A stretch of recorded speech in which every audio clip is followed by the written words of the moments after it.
Today we are going to convert a padded bra into a prosthetic bra. I was looking online and there aren't really any good videos teaching women how to make prosthetic bras. Manufactured prosthetic bras may be expensive, especially for women who do not have insurances to help cover the cost, so this may be a cheaper alternative. After trial and error, I figured out the most easiest way for me to make a prosthetic bra for women with mastectomies.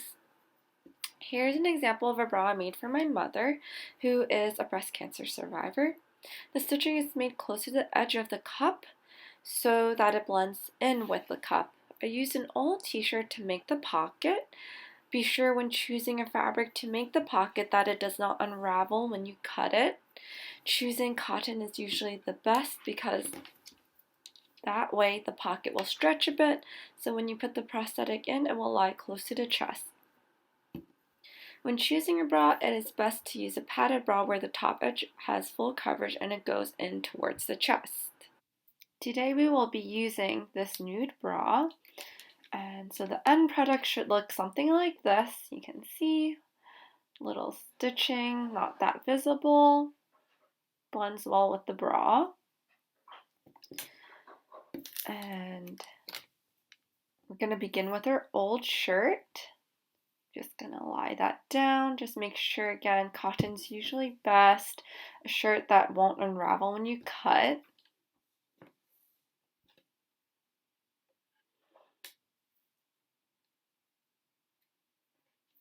So take your bra, place it on the shirt.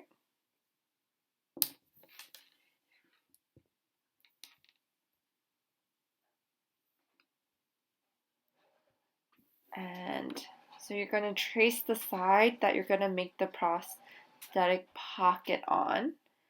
So you're going to get a marker. I just usually use a permanent marker. It doesn't really matter which one you use because you're not going to have that part on the bra. That's just really to outline where you want to cut.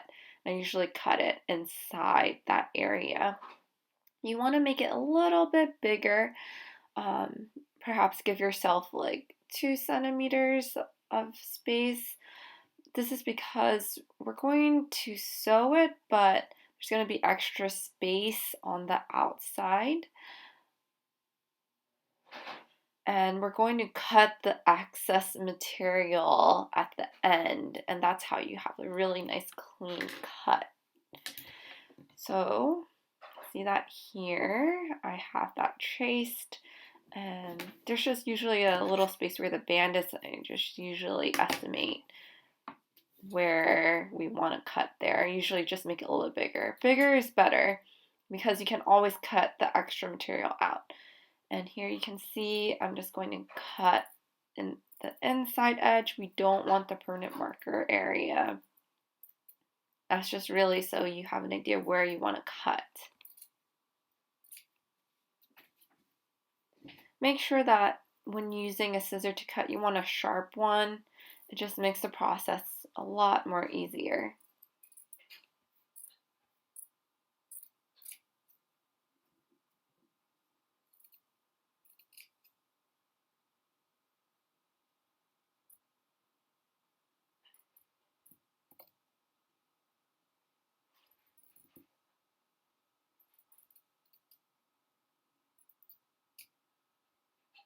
Okay, now that you have your piece, we're going to lie that down on our bra, and we're going to make sure it's on the right side.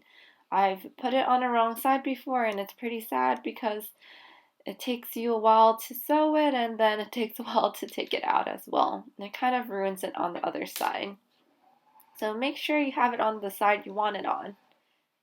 Always double check. Okay, so we have that right there. A little bit bigger than the area, but that's okay. That's what we want because we can cut the excess material later. So we're going to go to the sewing machine. Lie the fabric down on the correct cup. You could put tape on the fabric so that it won't move around. However, I just usually hold the material in place, and when you flip it over, you can see the excess material. When we are sewing the bra, we are going to flip it over. This is so that the surface of the cup does not get ruined by the teeth of the feed dog. This is the part of the machine that moves the fabric forward. Now we are going to start sewing on the top corner of the bra and work down. Remember to backstitch in the beginning and at the end so that the stitches last longer. So we're going to work down.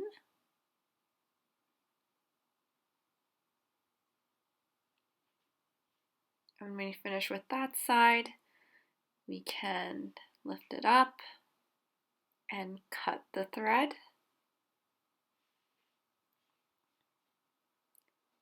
Now we're going to work from the top and go to the side.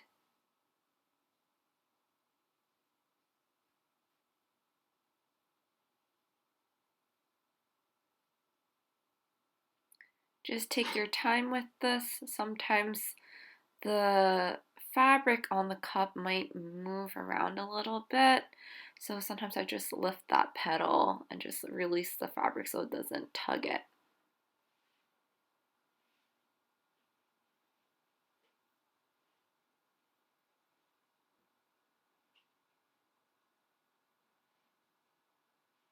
Just take your time with this, no need to rush. You want it to look nice.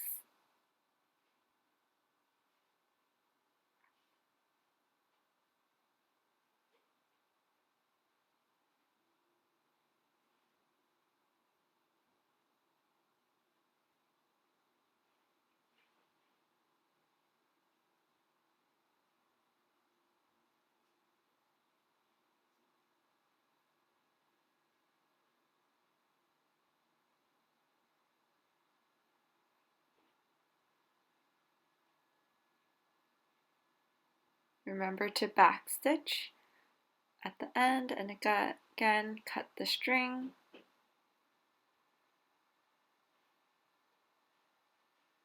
And then for the final part, you're going to go really close. You don't want to get the wire. You don't want to sew on the wire part because that's metal. But you want to go as close as you can to the stitching on the bottom of the cup just to have it match. And when you're sewing at the bottom, don't go all the way up. This is so that you can have a small area where you can put the prosthetic in. And as you can see, when we're finished, you still have that excess material. And that's where you're gonna cut all the excess material away. You can really take your time with this and cut close.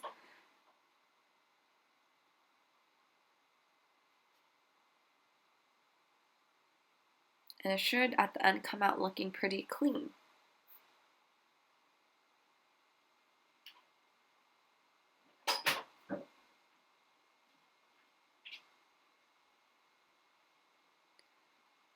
The flap where you did not sew down and it's near the band, I want you to leave that open so you can put the prosthetic in, and you want to cut it. It's better to leave a little tail because it just looks nicer when you stuff it in after you put the prosthetic in. At least that's what my mother told me. And she says that it feels a little bit more comfortable. So there you have it. Cut all nice and neatly. Again, we chose a t-shirt that you can cut and it won't unravel when you cut it, and that's just to make the process a little bit more easier for you. But when you see here, it looks pretty nice. You got yourself a nice prosthetic bra. If you have any questions, comments, advice, or suggestions, please comment below. I hope this video was helpful and I hope you have a great day.